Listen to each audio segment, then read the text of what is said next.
اعوذ باللہ من الشیطان الرجیم بسم اللہ الرحمن الرحیم۔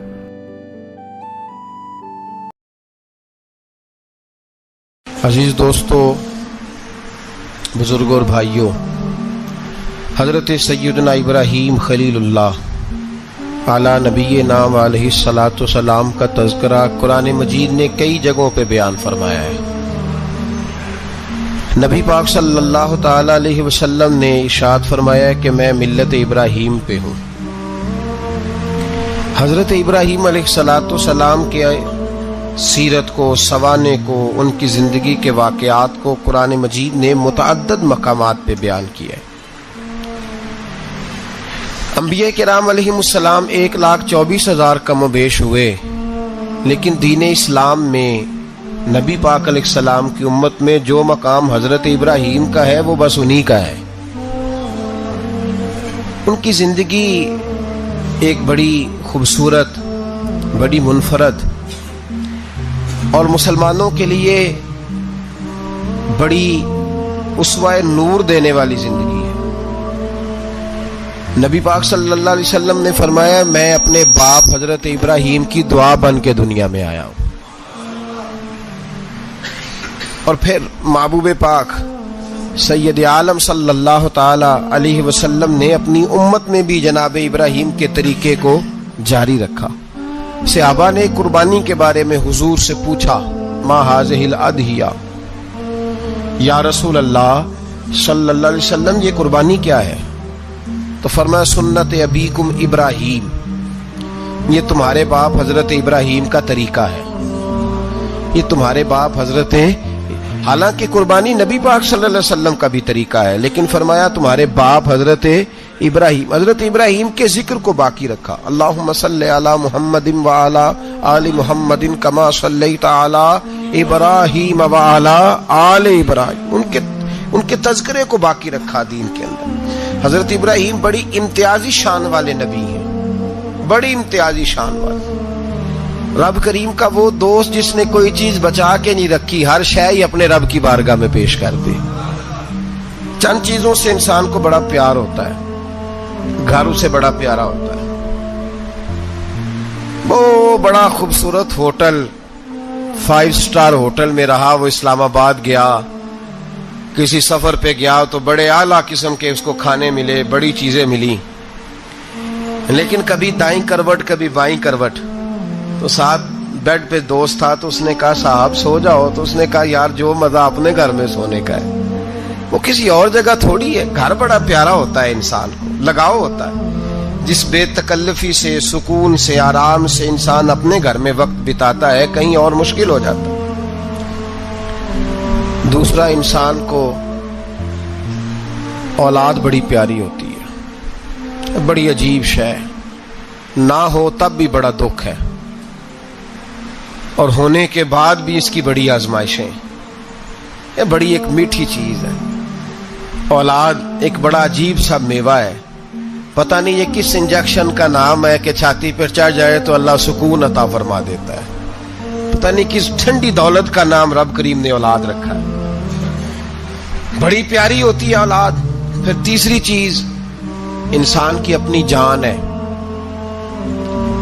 اور یہ اتنی قیمتی شے ہے کہ اللہ کریم نے فرمایا کہ اگر تیری گردن پہ کوئی آدمی پستول رکھ کے، تلوار تیرے گلے پہ رکھ کے کہے نا کہ رب کا انکار کر دے ورنہ مار دوں گا، تو فرمایا وقتی طور پہ میری ذات کا انکار کر پر جان بچا جا۔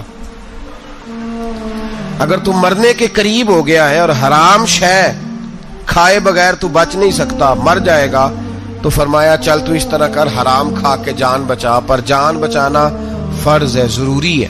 وطن بڑا پیارا، اولاد بڑی پیاری، جان بڑی پیاری، پر حضرت ابراہیم سے رب کریم نے فرمایا چل ابراہیم کوئی چیز دے، تو کہا یا اللہ تینوں ہی تیرے نام پہ قربان کرتا ہوں، تیری ہوئی ساری، ہر شے تیری۔ حضرت ابراہیم نے دین کے لیے، آپ شہر بابل کے قریب پیدا ہوئے تھے، وہاں سے مصر آئے، مصر سے فلسطین آئے، اور فلسطین سے آ کر کے کعبہ آباد فرمایا۔ زندگی سفروں میں گزری، سفر ایک تکلیف والی چیز ہے، پر حضرت ابراہیم نے وطن چھوڑ دیا، گھر چھوڑ دیا، جان بڑی عزیز ہوتی ہے. اصل میں نا جب انسان جد و جہد کرتا ہے نا دین کے لیے تو اس کے راستے میں بڑی چیزیں آتی ہیں. کبھی اولاد، کبھی گھر، کبھی باہر، کبھی حکومتیں، کبھی سیاستیں، کبھی چدراہٹیں. اس کے راستے میں بڑا کچھ آتا ہے اور اسے ہر چیز کو فیس کرنا پڑتا ہے. گھر کے اندر بھی جنگ ہوتی ہے اور گھر کے باہر بھی لڑائی ہوتی ہے. یہ آسان ہے ہی نہیں. ہم تو خیر ہتھیار چھوڑ کے پھینکنے والے لوگ ہیں، ہم بھولے بھالے لوگ ہیں. ہم کہتے ہیں میں نے تو کہا تھا مہندی نہ کرو، پر بیٹے نہیں مانے، بولے جو ہوئے. اسی طرح حالانکہ اگر وہ بیٹا کہے نا کہ ابا جی لاؤ زندگی میں سارا کچھ میرے نام کرو، تو پھر ہم بولے نہیں ہوتے. اور اس وقت ہم تیز ہوتے ہیں، کہتے ہیں یہ کیسے ہو سکتا ہے، ہاتھ کاٹ کے دے دوں. اس وقت نہیں. دین کے معاملے میں بولے ہوتے ہیں. بیٹا بد مذہب کے پاس جا رہا ہے تو اس وقت ہم بولے بھالے ہیں، کوئی عرض نہیں. لیکن اگر وہ اپنی پسند کی شادی کرے ہمیں کراس کر کے، پھر ساتھ ہی ہم تیز ہو جاتے ہیں. تو حضرت ابراہیم نے جب دین کے لیے نکلے تو جد و جہد کی، گھر کے اندر بھی گھر کے باہر بھی. آپ کے والد کا نام طارق ہے، وہ توحید پرست تھے، ایماندار تھے، پرہیزگار تھے. آپ کے چچا کا نام آزر ہے، وہ بت پرست تھے، بت بیچا کرتے تھے. حضرت سیدنا ابراہیم علیہ السلام جب میدان عمل میں نکلے تو حضرت ابراہیم علیہ السلام نے اپنے گھر سے جہاد شروع کیا. لڑنا پڑا. گھر کے اصولوں سے چچا نے جو رواج بنائے ہوئے تھے اس رواج سے ٹکرائے.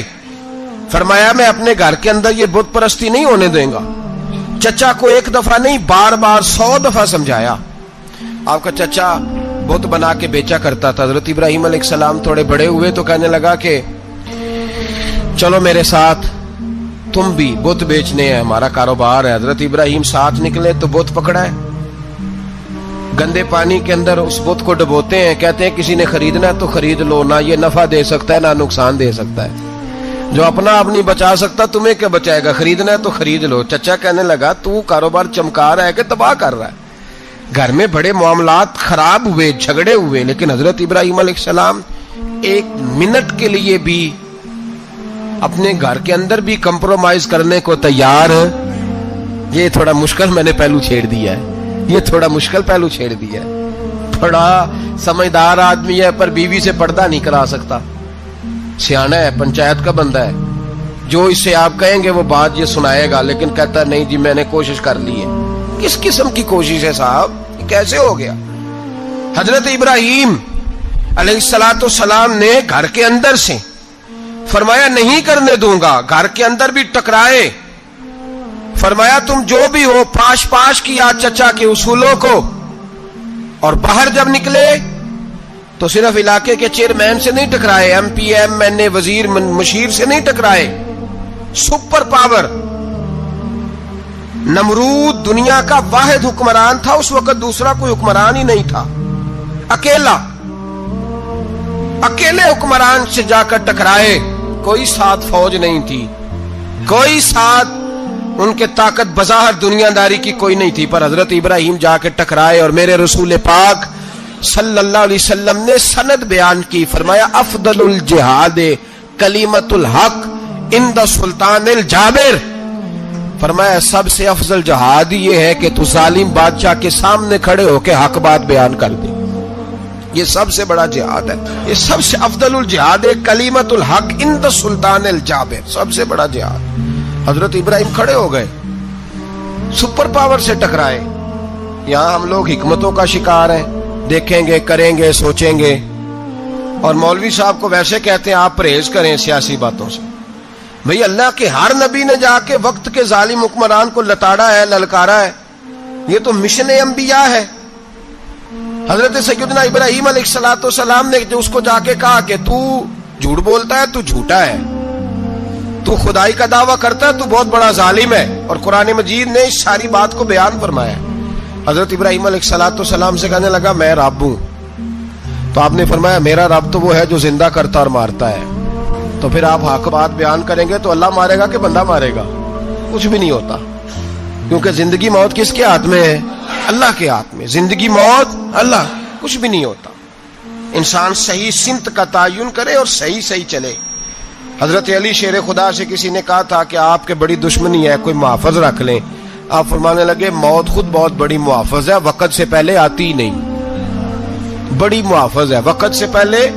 علامہ نورانی رحمت اللہ تعالی علیہ کراچی جیسے شہر میں رہا کرتے تھے، جہاں گام گام پہ خطرہ تھا۔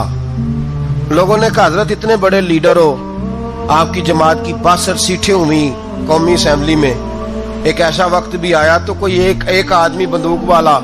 آپ فرمانے لگے مجھے ضرورت ہی نہیں، اس لیے کہ جس خدا رسول کے لیے میں نکلا ہوں وہ خود ہی حفاظت کرنے والے ہیں، ضرورت نہیں ان چیزوں۔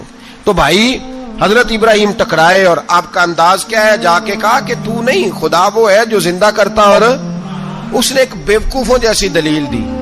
ایک آدمی کو کل پھانسی دینی تھی تو اس کو بلایا، کہنے لگا تجھے کب پھانسی ہے؟ اس نے کہا کل۔ کہنے لگا جا تجھے ذات کیا زندگی دی، اس کو چھٹی دے دی۔ ایک عام آدمی بیچارہ بیٹھا تھا، اس کو پکڑ کے نا کہنے لگا اس کی گردن اڑا دو۔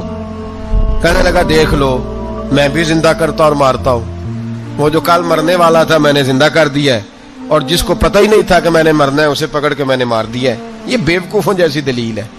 حضرت سیدنا ابراہیم علیہ السلام چاہتے تو اسی وقت دلیل توڑ دیتے کہ تو کیا بیوقوفوں جیسی بات کر رہا ہے، اگر تو زندگی دیتا ہے تو مرے ہوئے میں جان ڈال کے دے جس کو تو نے مارا ہے۔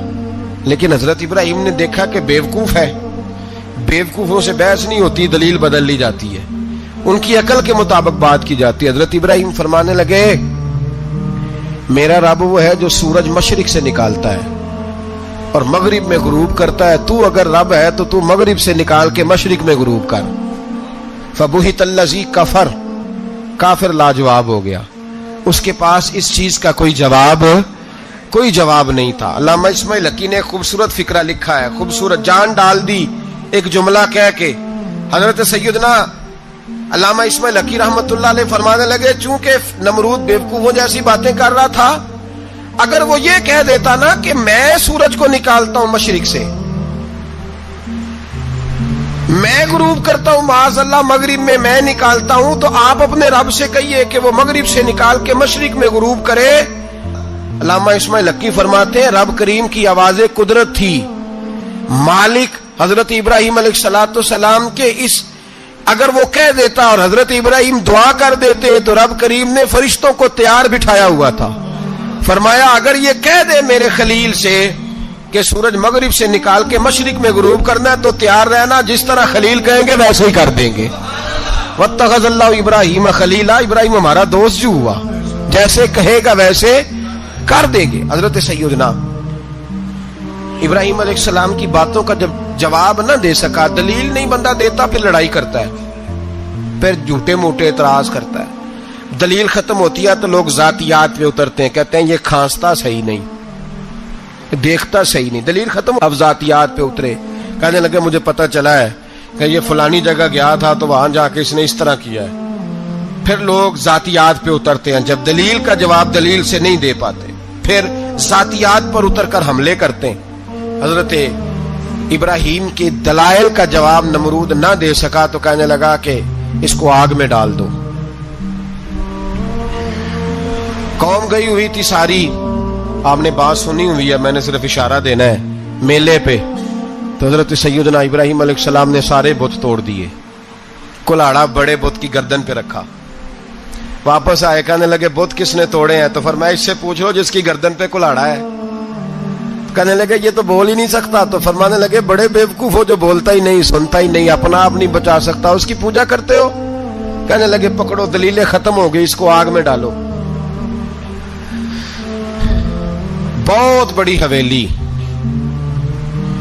45 فٹ مربع پہ مشتمل ایک حویلی بنائی گئی اور 45 فٹ اونچی۔ مختلف روایات، علامہ اسماعیل حقی کہتے ہیں کہ 3 مہینے تک نمرود نے کہا کہ اس کے اندر لکڑیاں ڈالو۔ لوگ پوچھنے لگے کتنی دنیا جلانی ہے؟ کہنے لگا بندہ تو ایک جلانا ہے پر بندہ بڑا تگڑا ہے، ایک بندہ۔ 3 مہینے لکڑیاں ڈالی گئیں، اور لوگوں کی جو تہمات ہوتی ہیں نا وہ بڑی عجیب ہوتی ہیں۔ تہمات میں نے بڑی تفصیل سے رمضان المبارک میں گفتگو کی تھی، بدشگونی تہمات لوگ لیتے ہیں، اس وقت بھی لوگ تہمات کا شکار ہو گئے، عقیدہ بگڑ جاتا ہے تو وہ عجیب و غریب باتیں کرنے لگتا ہے، تہمات کا شکار ہو گئے۔ بیبیاں نظر مانتی، میں بیمار ہوں اگر صحیح ہو گئی تو اتنے من لکڑی دوں گی، حضرت ابراہیم کی آگ جلانے کے لیے.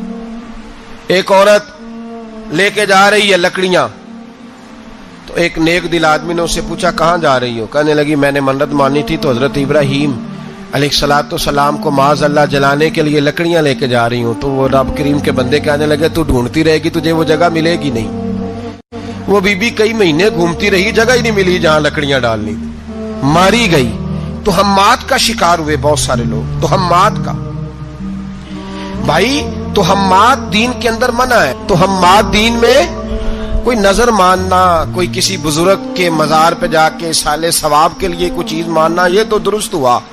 لیکن غیر شرعی نظریں مان لینا کہ میں آگ کے گرد چکر لگاؤں گا, میں جناب وہاں جا کے یہ والا تماشا کروں گا, میں دھاگا باندھوں گا, میں رسا کاٹوں گا, میں وہاں گندے اور سے پانی پیوں گا, ان کی شریعت اجازت, یہ توہمات ہیں, بدشگونی ہے. دین میں ان کی کوئی گنجائش. آپ نظر ماننے سے پہلے بھی کسی عالم سے رابطہ کریں کہ میں منت مانگنے لگاؤں تو کیسے ماننی چاہیے, اس کا طریقہ پوچھیں. ایسے ہی غلط چیز کی منت تھوڑی مان لی جائے گی. بہرحال آمدام برسرے مطلب حضرت ابراہیم کے لیے آگ جلائی گئی. 45 فٹ اونچی آگ ہے, پرندہ بھی اوپر سے گزرتا ہے تو نیچے گر جاتا ہے جل کے. اتنے دن لگا کے آگ جلائی گئی. اب حضرت ابراہیم کو جلایا جانے لگا ہے. یہاں تو موجیں ہے نا, جو کسی ادارے کا سربراہ ہے اس کے لیے موج ہے, کسی جگہ آفیسر بن گیا تو موج ہے, پیر صاحب کے لیے موج ہے, علامہ صاحب کے لیے موج ہے, خطیب صاحب کے لیے موج ہے. جلنا کس کو پڑتا ہے؟ وہ علی کوئی نہیں رہا اللہ ماشاءاللہ. وہ لوگ گزر گئے جو تکلیفیں سہ کے کام کرتے تھے, گزر گیا زمانہ. حضرت سیدنا ابراہیم علیہ السلام کو جلایا جانے لگا ہے تو اب اتنی بڑی آگ ہے تو ڈالیں کیسے؟ شیطان نے تجویز دی کہ منجنیق بناؤ.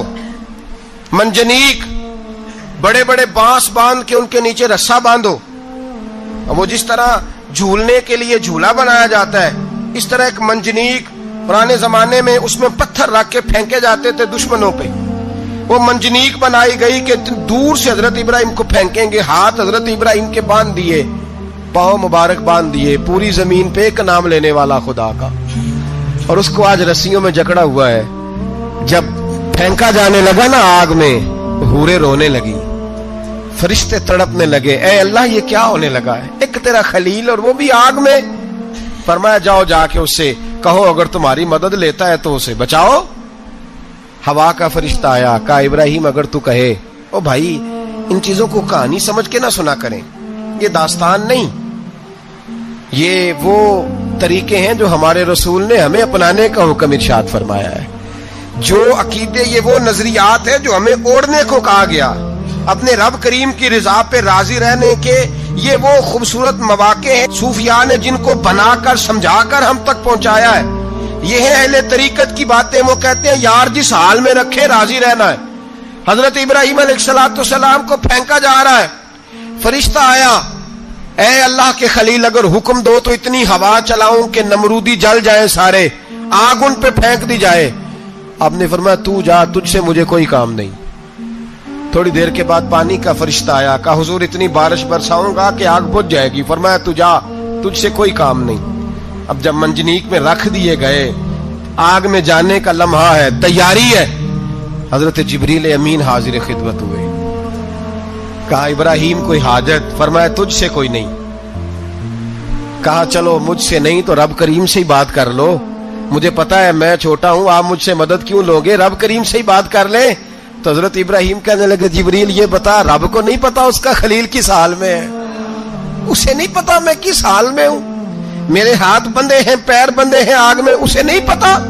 بتایا تو اسے جاتا ہے جسے خبر نہ ہو. تو اگر اسے پتا ہے تو اگر وہ جلانے پہ راضی ہے تو میں بھی جلنے کو تیار ہوں, میں تیار ہوں, میں تیار ہوں. اسے کہو ٹھیک ہے. حضرت سیدنا ابراہیم علیہ السلام کو منجنیق میں ڈال کے جو پھینکا آگ میں, یا نار کونی بردم و سلاما علی ابراہیم, اللہ نے فرمایا اے آگ میرے ابراہیم پہ ٹھنڈی بھی ہو جا اور سلامتی والی بھی ہو جا.